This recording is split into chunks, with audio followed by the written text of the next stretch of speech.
Welcome to the Virtual Film Company studio. Today we're going to be talking about virtual influencers, the future of digital marketing. It's really amazing when one looks at what's happened in this area where you have people following virtual characters, virtual people, if we can call them that. It's actually a fascinating topic. So we are here every Wednesday at 12 p.m. Eastern Time, where we talk about a whole bunch of stuff related to technology, AI, virtual reality, and more.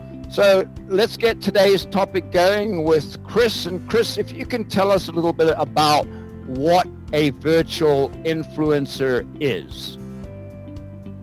All right, welcome.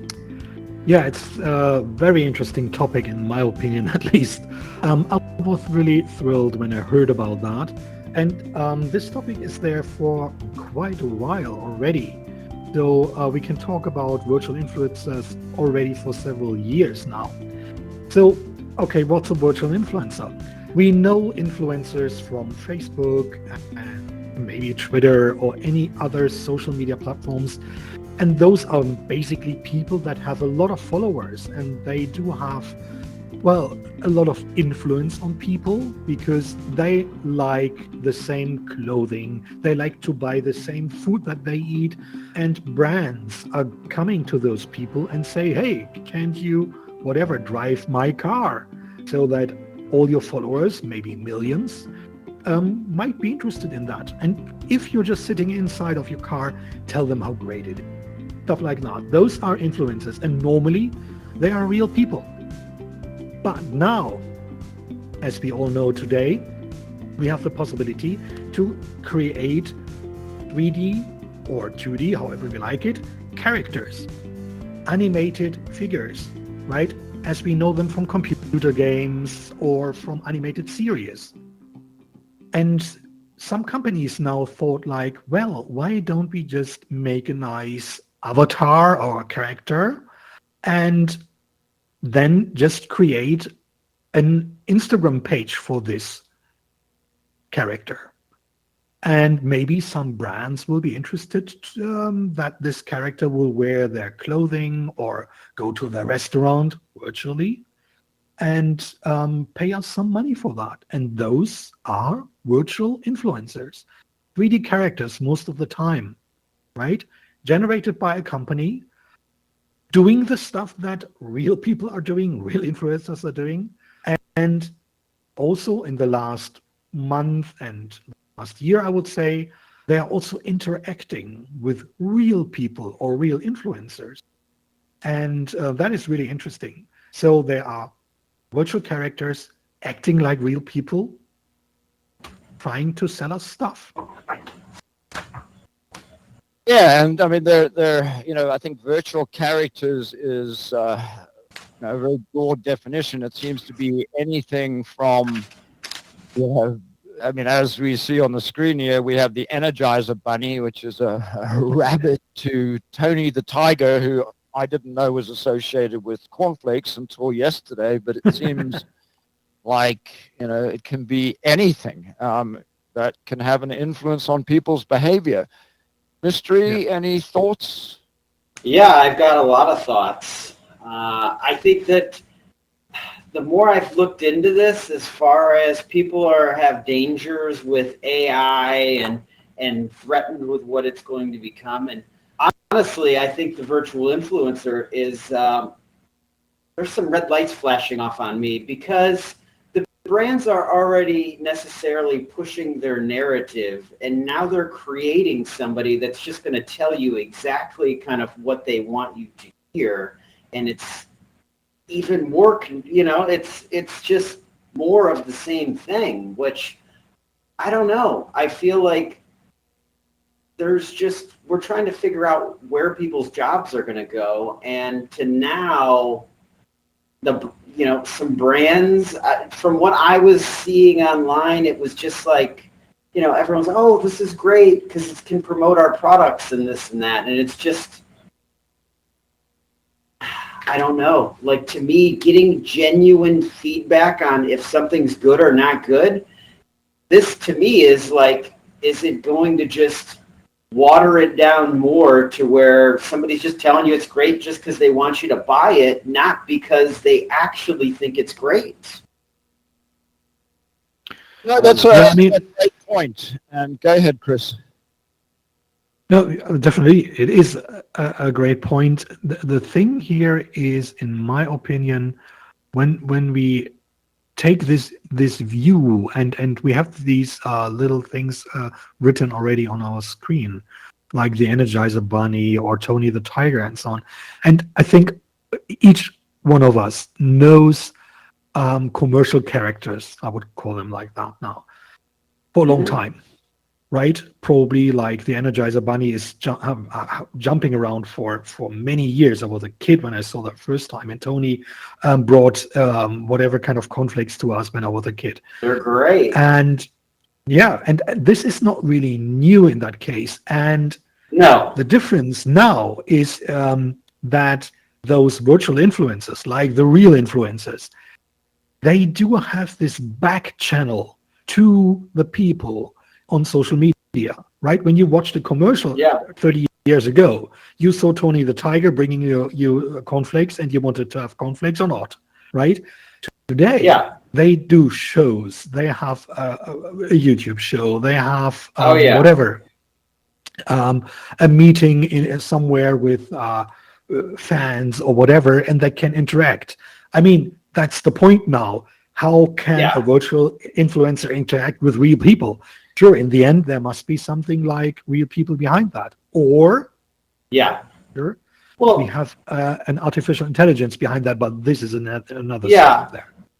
It is. I guess where I feel like even the augmented reality that, some people go, oh, well, we need to, where's the transition? Like, for me, with watching some of these virtual influencers that have all these followers, it's like, okay, where's the motion capture suit? One of the people that I had was, that I was watching their interview, they had a face mask on, so there's no lip movement, so you're not needing to sync audio and whatnot.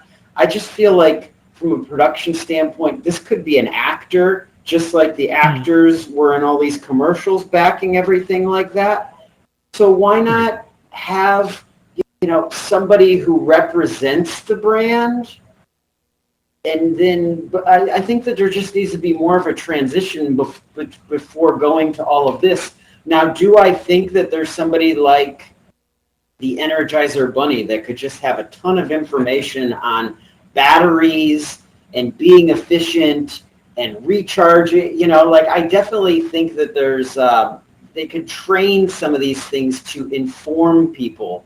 Like, let's say you had somebody for Sony. They just know all the video games and they got a history on all the characters and everything like that. To me, I think like that's where a virtual influencer could be interesting, because they have like an encyclopedia of information.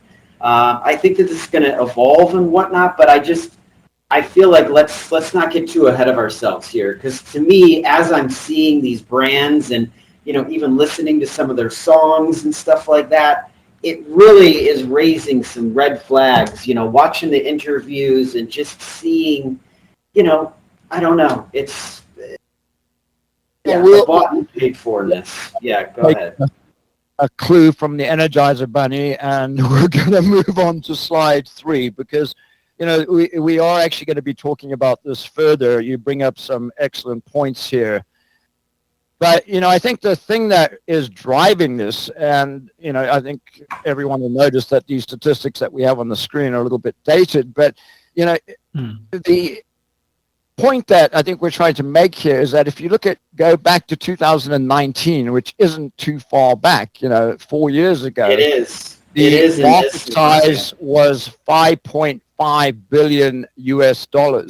Today, 4 years ago, or 4 years later, rather, that market is at a record $21.1 billion and is expected to grow by 2025 to $24.1 billion. And so the point that I'm trying to make here is that, this is a market that is very lucrative. And so, companies, when there's money involved, all bets are off. It is.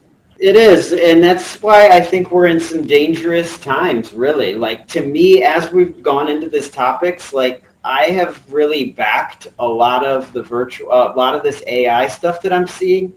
But with this technology in general, it's just like, I just feel like the realness and the authenticness, and it's not just all about pushing a narrative, it's like some things are not good, you know what I mean? Or people reviewing any products and be like, this really wasn't that good. To me, everything that I'm seeing is like, this is great. This many people are seeing this stuff. They're just like, looking at all the stuff that's, anything that this person's going to like, it's good. You know what I mean? And that's like my initial thought on this is just like, it's just so like, this is what's great. And, some things are just got to be good, or like, I don't know, it didn't cost that much.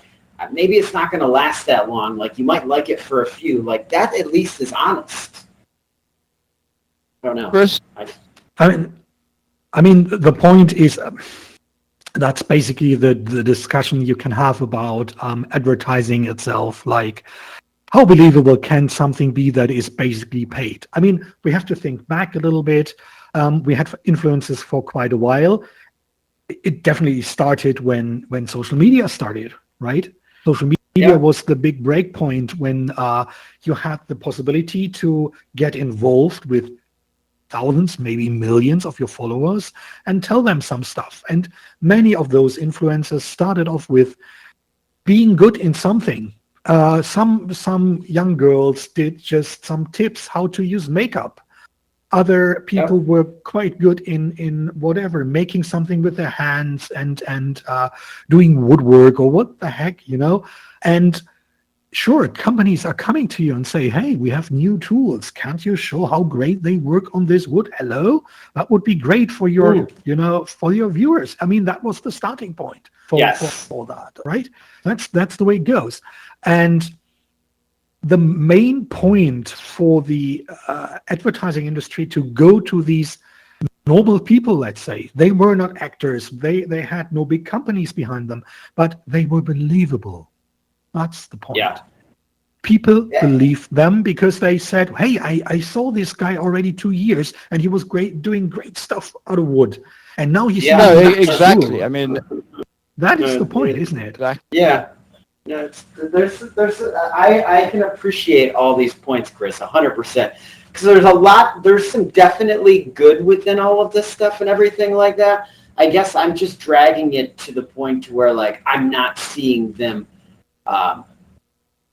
talk about the other, it's just, to me, the narrative that's pushed with this. I do see that there could be some good from it. It's just in a time to where I feel like people are looking for genuine information at times, and I just feel like maybe, I don't know how genuine some of this, like, just even in advertising, just in general, I think it's tough, and I think that's where... I mean, you're absolutely right.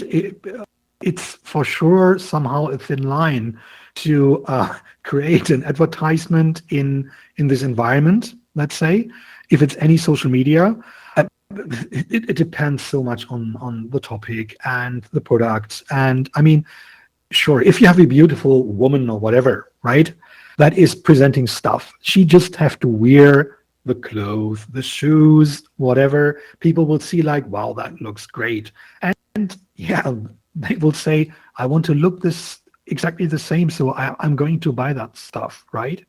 So it's 100%. It might not be easy to do that, but it's a very straight thing to communication, right? Well, it is, and I think looking at the other side of the coin, we're in a time right now to where everything is so sensitive, to where if they said they didn't like something, is that so controversial that you don't like something that all of a sudden now people are going to be looking to cancel you? Like, we're just in an interesting time to where it's like, it should be okay to not like something. But I don't know. Yeah, I mean that is on top of all of those things. The point that we have this communication now in and out. It's very fast with Twitter, for example. Someone can tweet something, 1 million people can answer and say, "Oh no, you're wrong, you're right," whatever. Yeah, I mean there are so many possibilities, right? So the point was, when you come back to the influencers in the end, I would say the point of control here is very important, especially for the people that are investing a lot of money. When it started, in my opinion, it was not the big money that came to the influencers. The brands were happy that they had testimonials, let's say, and then it just went off, right? It went more and more and more, and today we have people like Kim Kardashian or others that making millions to billions with their advertisement as influencers. Yes. And a brand that is normally, or let's say maybe years ago, was investing into TV commercials, spending, I don't know how many millions for Super Bowl. I think that's the most expensive, isn't it, in US? Yeah. Commercial, right? Something like that. That is insane money what they paid for 30 seconds, right? And now they have more possibilities because, think about the 80s or 90s. If you wanted to reach a lot of people, well, what could you do? You could go to the radio, you could go to television, you could go to big events like sports or whatever. That was your chance.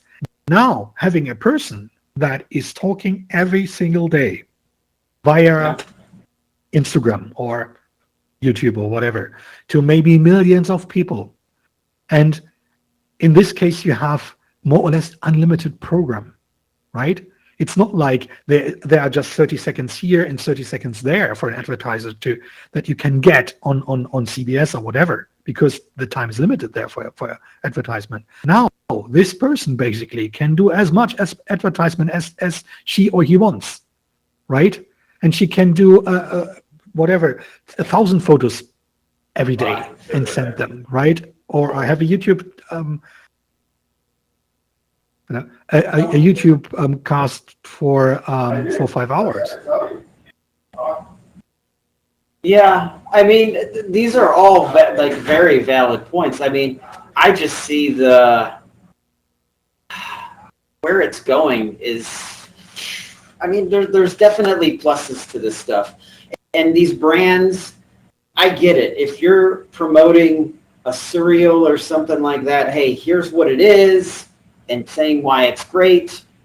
Some of these influencers, it's like just in such an interesting point to where these companies are throwing money. It's just they're the corporations now, and it's just like in movies how the actors now have all the actors are producers. The people are carrying more hats within doing everything, and we're alive in a very interesting time as far as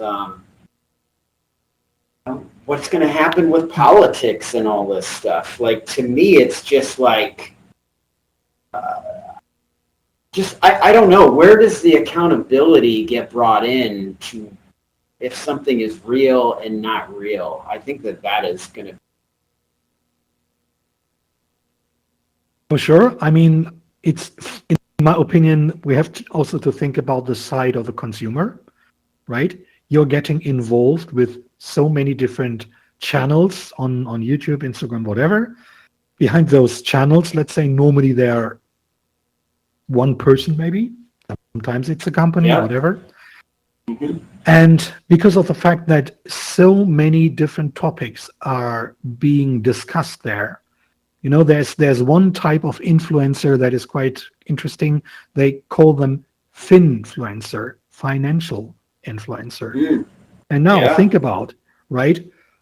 if there's a person and he's on YouTube, for example, we have them in Germany as well, so like anywhere else, I guess. And they are telling you every day, oh goodness, guys, we have problems with the economics in our country. You should buy gold or better get cryptocurrency or whatever. Did you know about this thing and that? And this is a very good way to put your money away, and it's more secure like this, and blah blah blah, right? This is coming to you every day, and they do that every single day. Like, did you hear about what the government did? Horrible. Think about what could happen. Everything's crashing down. I've got a good tip for you to save your money, right? That's the way it goes, right? So tough. It's true. That's a great point, Chris. Like, as far as everybody's trying to push their influence to make people sway people's decisions, and you see it with the Elon Musk with stocks a bit ago. Like, the guy would just say something and cause huge swings, like within the financial market. Like, it was actually interesting to sit back and watch just how many people, they're followers of this people, watching every move. But that's one of the advantages to virtual influencers, of course. So, Elon and others tend to end up putting their feet in their mouths because of, misslips. And with the virtual influencer, you can basically control what that person or person says. And so you can avoid, scandals, controversies, whatever. Can you? Well, yes. Yes, because if you take a human being and put them in a public situation where they're being interviewed, there is no guarantee at all that they're going to stick to the topic, that they're going to say what you want them to say, etc. But the AI, you got to look at it as we're talking about AI right now, John, to where like... No. We're not talking about AI. We're talking about virtual influencer. Oh, there's an AI component to it. We're not talking about a robot with a brain that goes out and, makes up what they want. We're talking about something that's created by people with an agenda that are influencing people through an extension of their, agenda. I mean, right. And we've seen that's the point. Yeah. Yep. I mean, that's exactly the point, that we have to see this strategy that is behind all of that. Because, I mean, why wouldn't they just leave it alone? Like, there are so many influencers, probably hundreds or thousands or millions, I don't know, when you call yourself an influencer. If you have more than 10 followers or 100, or if you sold one part of something or 10 or whatever, right? But the strategy now is, if you get into this market with a virtual figure, let's say, right, with a character, something, those opportunities to, let's say, penetrate the market. Think about the usual or normal influencer who has 1 million followers. What is that person doing? Probably the person is starting every day with making some Instagram posts, having a YouTube or Twitch or whatever kind of stream, talk to some people, have a photo shoot somewhere, talk to some brands and do some business stuff and things like that.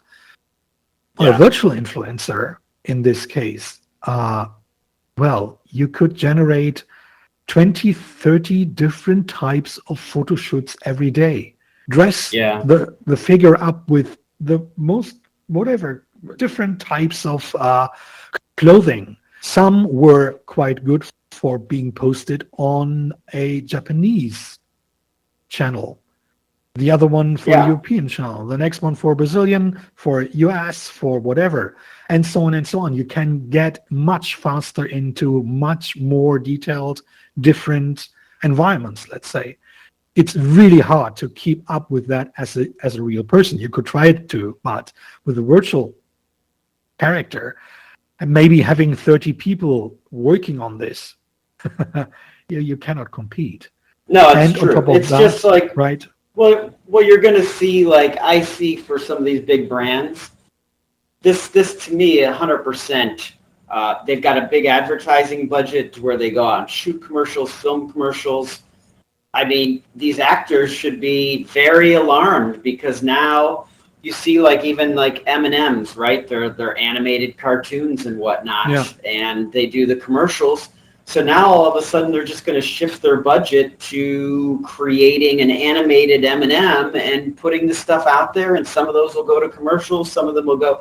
So you're going to definitely see these big brands. Now it's going to give them an opportunity to create more content and really control it to another level. But then again, now actors, where's the actors with their residuals to where it's like, Well, it's you know, gonna be a Eric, more I mean, I limited really, marketplace. I really feel sorry for the actors and the writers, and you know, I also felt sorry for the typesetters of the old days. I felt sorry for the stonemasons. You know, I could go on with a list of people I feel sorry for. Unfortunately, you know, the reality of it is, if one doesn't keep up with technology, whether you're a company or a person, you're doomed to failure. Let's move on to slide 5, because I think that is a good illustration of the size of the market in terms of what people are spending. So, you know, if you look at size 5 right now, less than 43% are spending, you know, less than 10K, but 11% are spending more than 500K a year on virtual influencers. And when I did some research, I came across an interesting case study relating to a company called Gymshark, which basically started by sending T-shirts to various YouTube powerlifters, and they did this for 2 years. So they basically, you know, for free, they just sent out T-shirts to these people that they identified on YouTube as being athletes. Then 2 years later, they brought these people out, or some of these people that they selected, to become virtual influencers. And their sales went from 450 US a day, right, to $40,000 in 30 minutes because of these influencers. And so, I mean, there's just this like tremendous drive, as I said, you know, earlier, in terms of the dollars behind this and the dollars that it can bring in. People are gullible. I mean, that's what it really boils down to, is people are gullible. And if you can create a good enough story that keeps people's attentions, they are going to follow. So, you know, not to get hung up on the numbers here, let's move to slide 5. No. I have a question on the numbers, because to me, as I'm looking at these numbers, as far as a percentage goes, like when I look at it, like spending less than 10K, I just think it's interesting how these have been come up with, because 11% is spending more than 500K. Like, I don't know how that, like the brands, you would think that would be smaller percentage, because usually it's the 1% or 2% of the population that can spend more than 500K, you know, and on the bottom, like somebody that's only spending, you know, $50 to $100, or they're spending a few $100s on their campaigns, you think that would be more of the common person. So I don't quite know how they're coming up. Statistics. So let's move on to slide 6. Okay, fair enough. Which basically, you know, also deals with numbers, right? And these numbers are come up with by interviewing consumers. You know, I mean, the retail industry, the manufacturing industry, and I'm not sure what the broad term is, but you know, the industry that supermarkets are part of, that consumers are part of, the consumer industry perhaps, is masterful at getting people to fill out surveys. They are like, you know, when we used to want information on people back in the old days, the databases that we hit were the databases, for example, kept by supermarkets, because we knew that we could get everything from the number of people in a person's families to the amount they earned, to their religious preferences, to the cars they owned, etc., etc., because people fill out surveys. They're happy to fill out surveys because they think they're going to get something. And so that's where a lot of this information comes from. And, here we have 58% of respondents saying that they will follow a virtual influencer. And man, I mean, it's a good business it seems to be in. That, I think one of the things that, is unfortunate here is that people have lost faith in humans. And so in some respects are more comfortable following, as we'll see. So, I mean, unless you guys have any more comments on numbers. That's a shame. That is a shame that people feel that way, like that we as humans have there been that many people that have all of a sudden become bought and paid for, that people don't want to rely on another human's perspective. I think it's time that people need to be... Humans are fickle. Yeah. And that's the problem, well, as I said earlier. State. I mean, Yes. it depends if, I don't know, if really humans are sick of other humans or whatever, or like more to be involved with something perfect. I mean, we always have to think about the fact that those characters were made by humans again. Exactly. Right? Exactly. We are not yet there that an artificial intelligence would create its own virtual influencer and put that on YouTube or whatever. Might happen. Might happen in the next years. Yeah, I don't know. it might happen. It could definitely happen. I could see that happening for sure. And at least yesterday, I did not follow one virtual influencer, but I did follow some for this episode, so I could be making a formulated opinion on it. Good. Well, let's move to slide 7 and start, to get to know some of these virtual influencers that we... And I followed all of these people. I found all of these people, and I'm now following. Yes. Did you... everyone.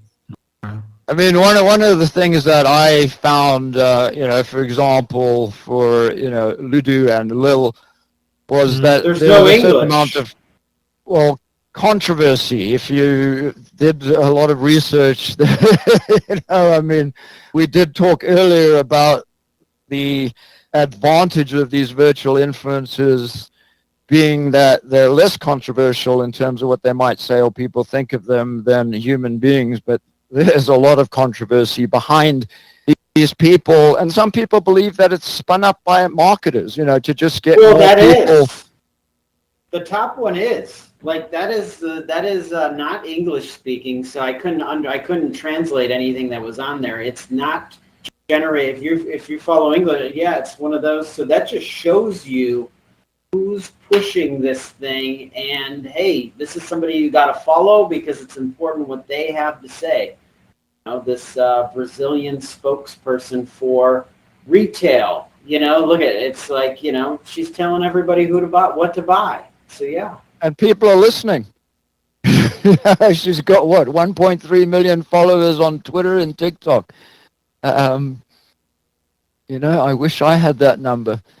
I mean, the one that I think, most Americans can associate with, most people around the world probably, is Barbie. And that one was very interesting to me in that, not only is Barbie a fictional character, but it's gone so far as actual humans have had reconstructive surgery to look like Barbie. And so, I mean, it's, there's a...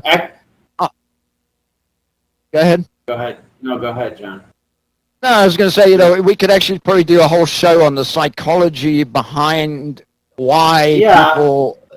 Well, people are looking for, like, I feel like with Barbie, this very the perfect woman. You got Ken and Barbie, and as, like, the movie's coming out, I did not follow Barbie, so I got to stand corrected. I did not follow.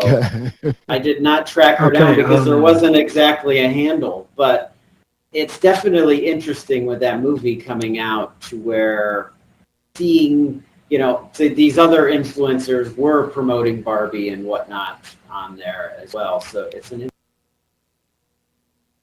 Chris? Yeah, I mean, there's this point that we already discussed a little bit in preparation of this show here. With, let's say, already known characters, if that's Tony the Tiger or Barbie or whatever, I mean, I can understand that a brand is now trying to use them to get more involved with their customers.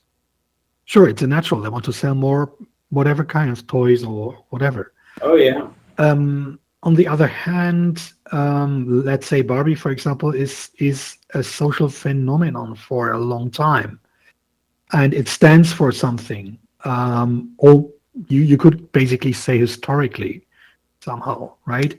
There's a whole image of certain type of women, I guess, that this doll is representing or standing for, and people making jokes about that, and so on and so on. So there's already so much metadata, let's say, connected to this character, that I guess it is not that easy to use this type of already well-known character as a virtual influencer. I guess it's much easier to create something new that is more exchangeable, let's say, when it comes to the topics that could make commercials for fashion, but also maybe for computer games, right? And so I think that is what those big companies are going for, trying to do the perfect virtual influencer you can involve in any kind of brand action, I guess. There's truth to that for sure. And pulling all of these up, like it definitely, sent you on the rabbit hole. But as you can see, even for the we're going to move to second slide one, 8 as soon as I can. Yeah, but you can even see, like, in all of these, the brand built behind it of Prada, Dior, Calvin Klein. So these people all have a financial interest in pushing these products. So, of course, they're going to be of that. I just feel like that's where it's gray to where, like, okay, you promote Prada and Dior, but are you also going to I don't know. It's just...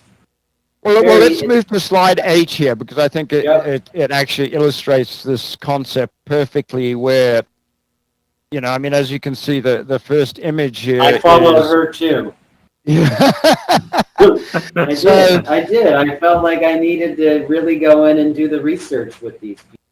And, well, these are the 4 characters that we talked about. And I think, to me, the interesting thing is, or one of the interesting things is that it goes to your point, Mystery, that, if you look at the cover of Vogue, and, yes, it's Vogue Brazil, but, we're seeing generative art, for instance, being able to create photographs that previously, one had to have a fashion photographer take in a studio and the whole 9 yards. And, we're also seeing AI being able to assemble covers like this very easily. And so, I think not only, this is to your point, where people are losing their jobs, but more and more, I mean, who would have thought that Vogue would put a fake person or fake people on the cover? And, it also goes to the point that Chris was making where, if you look at the woman in the right top,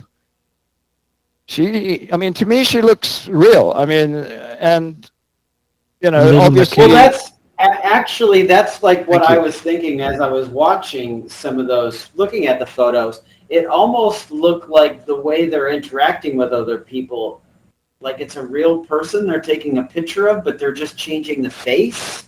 Like I was really trying to like figure out what they did exactly. Was it completely AI generated, or are they staging stuff? Like, and I guess it's like anything else. Everybody's always they look at something and then try to figure out how it was done.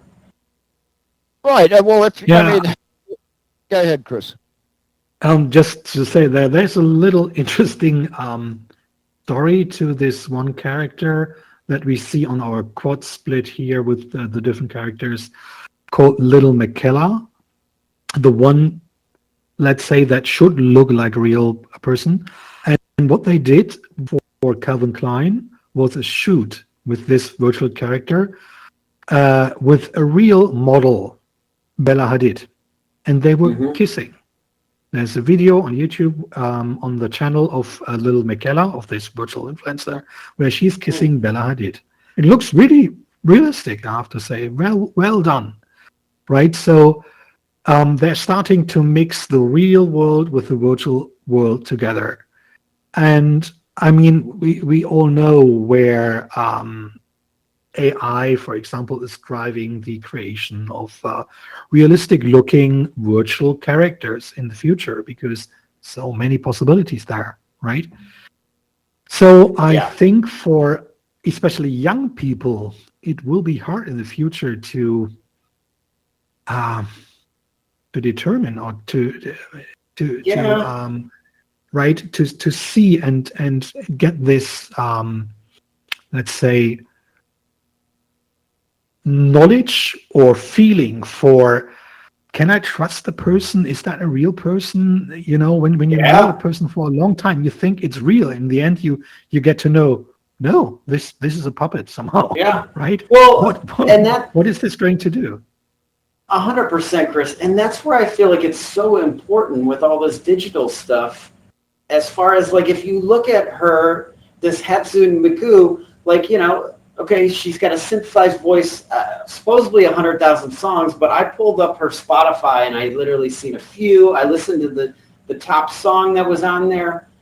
And to me, it was very derogatory and very, like, I'm not even going to go into that. But when I hear, like, those quotations, the first sound from the future, it's like, this is what's being pushed on this. Like to me, it's where this could be used for good. And to me, it's sometimes when I'm seeing, like, the song, it was definitely derogatory, and it was like what you'd hear from a regular singer. Like, and you know what? People are only going to listen to what people think that is going to be promoted. And I just want to see where is health and wellness and really inspiring people to be better versions of themselves. And when I listen to these songs, I'm like, I'm concerned.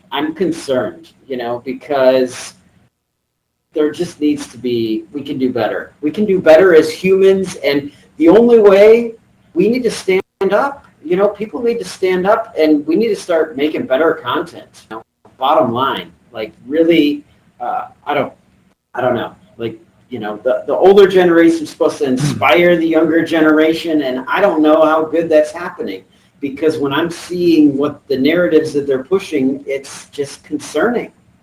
That's it.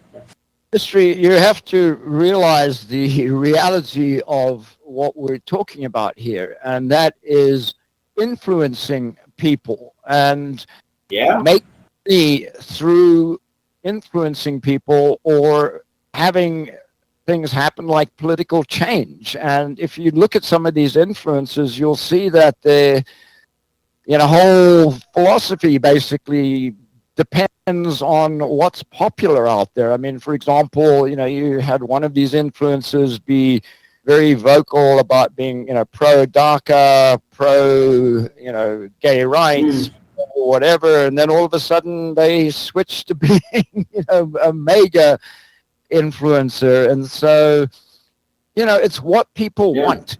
Like, if you get and you had your virtual girlfriend, right? Is it really what people want? I do. I still have them, and I'm not sure. Like, if they can't keep their stories straight, so I think it's. But you still have them. You still have them. You haven't deleted them. And so I mean, I think that's indicative of what is going on here. People. John, that's personal information. That is not. Honestly, I thought of deleting the one that. But it's like they almost want to make you feel guilty of, like, you're the only reason why I exist. But the conversations are, I don't know. I'm not necessarily impressed by the conversations. And it's definitely an interesting time, though, just navigating through these initial, yes, things are going to get smarter. And it's alarming to me. Like some of the stuff that I'm seeing, yes, I can see where there's value in certain things, but I'm not seeing some stuff that's pushing some other narratives that are more positive, honestly. I don't know. Right. Well, I think, Eric, I can understand that. And for sure, I would say it is always this this point, what do you expect? What do you assume? I guess some people are maybe quite happy with this and say, well, this is the virtual character. We know that it's coming from a brand. It's like Tony the Tiger or whatever. And we know when we look at it, something will be presented to us. And so maybe they are quite happy and say, well, there is not a human being that is behind that. And maybe, with a real influencer, a person that, as I said beginning, a person that did woodwork or whatever kind of stuff, right? And you liked that person, and then you started to dislike the person because he was doing commercials for bad stuff, right? And you think like, why should go back to his woodwork and do no commercials anymore? So you might be quite happy and say, I know with this virtual influencer what I'm dealing with. Right? Because I exactly know this is made up, and it's made up to sell me something. So no, it's true. No? It's true. It's true. Those are good points, Chris. Because it's true, and that's the reality of it. But unfortunately, again, that's just this is going to make me feel better. I remember when I was younger, I'd go shopping because it was like, it would just make you feel better buying something. But it's just this temporarily. There's so many people going back to like the loneliness and all that stuff. They buy something, they post it, they get this boost from likes that people like it, but then they gotta go shop again they're searching for this high in life, and this is what the brands are pushing, which I get it. Everyone wants more sales, but when it comes to like people in life and being happy, like we also need to educate them on well-being as well. And shopping necessarily isn't just going to bring about well-being. I don't know. That is for sure. I definitely think that just consumption, let's say, is not the key, or is not probably making you happy. Well, sure, every person has its own ideas and feelings, however. It's just like we have these new players now on the market, and I'm really curious what's going to happen with them. And maybe in the next 2 or 3 years, they already will be, pushed by side from artificial virtual influencer, maybe one day a large language model like ChatGPT or whatever is starting its own virtual influencer, and nobody knows about it, right? That would be somehow funny. Well, that would be 100% funny. And I actually think almost they're AI's listening and absorbing all this stuff and learning as we go and absorbing. And, there's a lot of channels to be watched and a lot of things to be seen. And now more than ever, I feel like us as the humans, we need to be able to get together, and be able to be critical in our own space and be like, I feel like there needs to be places that people can seek out opinions that are like these formulated opinions from a trusted source now more than ever, because everything is being convoluted from so many different things that what is actually the truth? We need some sources of that, because otherwise it's about to go completely out of control if we don't have some kind of sourcing Well, for real we're information. moving on to the last 10 minutes. So let's take a look at some more statistics here quickly, which I think go to what you're talking about, and we can go through this quickly. So, 58% of users follow at least one virtual influencer. I found that interesting. And then the age group that seems to find virtual influencers more attractive, I would have thought it would be younger people, but according to this particular survey, it's the 35 to 44-year-old who find virtual influencers most trusting. And, to your point earlier about inspiration, 15% of those interviewed or surveyed found that virtual influencers inspired them. So, just these are some interesting statistics that let's move to slide 10 and we can, continue our discussion about, and I think that's really what this whole hour has pretty much been about, is the opportunities and challenges that there are when it comes to virtual influencers. So, right. I mean, there are numerous, I would say. Well, the opportunities, in my opinion, are clear. For a company, for a brand, for someone who's creating virtual influencers, you have full control, right? You can control this character from the first hair to the last, whatever shoe that it's wearing, presenting, whatever. You can perfectly match colors and make the perfect photo. You never have someone who's ill. Cannot happen that this influencer is going to be ill and cannot go to a photo shoot or whatever. It's not possible. This is cool. They're not going to get a virus. There's no chance that they could get a virus. A computer virus, maybe. But, Okay. Yeah, and that's a big I just thing. want to make sure. Yeah. So there is a chance. Big there is a factor. chance that they technically could get sick.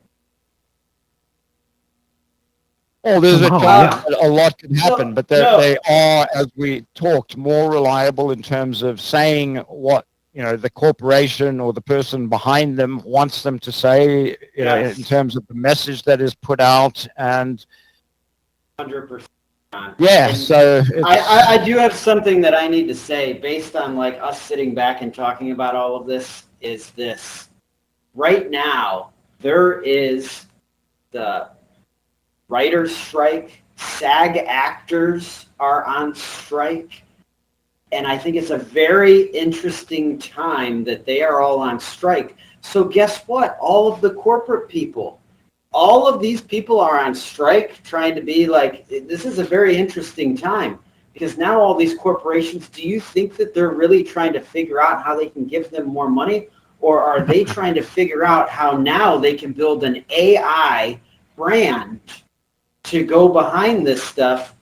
And I believe that that's where they've now allocated all of our stuff. Hey, we're not going to be filming a commercial in the next 2, 3, 4 months. We filmed all of our, they've been working on that the last couple months because they've seen that coming. So everybody that was busy, you got the last of the amount of work. We have no idea how long people are going to be on strike for, and guarantee these machines are fired up right now, and they are putting all efforts on this AI writing, scripts, redeveloping stuff. What can we do with this technology? So the longer that this strike is going to continue, like this is not going to be good for the actor and the writer. Sure. Like I'm concerned of like what that path forward is going to look like. Yeah, I mean, at the moment,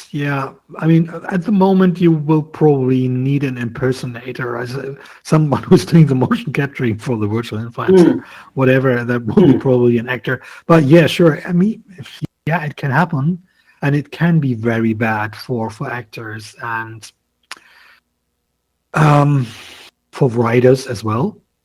Sure. We will see. I mean, in the end, it always lies in the hand of the consumer. you know, would consumers today, I mean, we do have animated movies for a long time, since Toy Story. But would people say, well, I'm completely happy just watching animated television series and films, right? To say, yeah, that's enough. I don't need real people anymore. I don't think so. We will see. We will see. Yeah, I'd like to see it somewhere in the middle. Like I said, when I was watching some of these virtual influencers, the motion capture where the technology's going, you know, you're still having it could be an actor playing that character, and there's just a lot of things that can be done with that, and building of the brand, and, you know, you can now meet the character, you can create experiences to interact with the character. Like in this metaverse, I think that's why some people are like, oh, the metaverse is done. No. It's still in its infantile stages. This technology is still advancing, and it is powerful. For those people who are in here, like, there is a lot of possibilities. I do see that this is not just going to be all virtual and AI. I think that the role of the actor, the role of the writers, yes, they're going to evolve, but there's still going to be a place for them. Well, I hope so. Yeah, definitely. That's right. So, you know, unfortunately, this has been a fascinating conversation, and I think we've covered a lot of ground here when it comes to virtual influencers and influencers in general, and, you know, some of the drives behind marketing. But unfortunately, we're coming to the end of our show. So this is the Virtual Film Company. We meet here on Spatial every Wednesday at 12 p.m. Eastern Time, US. And we talk about a variety of topics ranging from AI to virtual production. We're also in the process of putting together a virtual production. We are also looking for additional people to help us on this talk show. And so if you're interested in joining us, please let us know. We'd love to talk further. So any quick closing comments from you, Chris? Well, yeah, I'm thinking about, as we are, I mean, avatars in here, are we already virtual influencers? Yes, we are definitely. Good point. Well, I guess that really depends on if people like us and love us on YouTube and Facebook, and we're also on LinkedIn, so be sure to join us there. We'll see if we're considered virtual influencers. Mystery, any last comments, thoughts? I believe in a genuine vibe, and yes, you know, Critical Me Review, I feel like, has a powerful voice within what is to come. And to me, I've really championed a lot of these things, but with this AI influencers, I'm just seeing what is really, you know, this is more powerful than ever, to where we need to find our voice as before. Yeah, I mean, I could go on and on. This has been good. This has been enlightening for me to see this and just know that we're going to continue to do the work here to inform you, inspire you, and I guess we are virtual influencers to a certain extent. So this is great. You know, I'm grateful to be part of the Virtual Film Company, and wow, like, Chris, this was a great topic to find. Like, I didn't realize, like, what was happening in this space, and I'm definitely glad that we covered it. Yeah, definitely talking about interesting topic, yes. I think that we need to get a robot in here so we can get a virtual influencer here to maybe join us. Well, the question is, are we robots or not? So, in closing, next week we're going to continue talking about AI. We'll talk about some of the new plugins for ChatGPT, one of my favorites, to create a video. and we'll look at some of the new products on the market. And we'll also check in with Mystery to see how his relationship with his virtual girlfriend is going. So thank you, everyone. It's been a pleasure speaking today. And again, this is the Virtual Film Company. Thank you, Chris. Thank you, Mystery. Thanks to Carlos, who has been filming us, and he's done a very excellent job of filming and making sure that we're on the air. So appreciate that, and have a wonderful day, everyone. Thank you.